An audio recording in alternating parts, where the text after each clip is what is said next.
ഒന്ന് പോസ്റ്റ് ചെയ്ത് വായിച്ചു നോക്കുക. പ്രോഫിറ്റ് ആൻഡ് ലോസിലൊരു ക്വസ്റ്റ്യൻ ആണ്. Rajeev sells a pen at a profit of 5%. If he sells the pen for ₹36 more than he earns a profit of 14%. What is the cost price of the pen? ഇത് പേന എടുക്കാതെ ചെയ്യാനാണെങ്കിൽ 9ൻ്റെ value 36, 100ൻ്റെ value 400. കഴിഞ്ഞു. Option 4 നമുക്ക് എടുക്കാം. ഇനി എങ്ങനെയാണ് ഇത് ചെയ്തതെന്ന് പറയാം.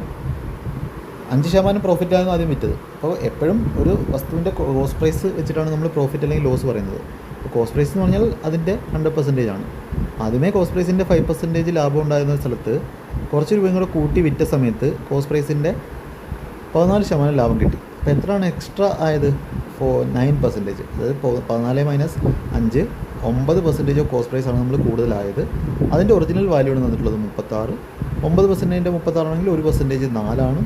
36/9 100%ൻ്റെ വാല്യൂ എന്ന് പറഞ്ഞാൽ എത്ര കിട്ടും? 400 കിട്ടും.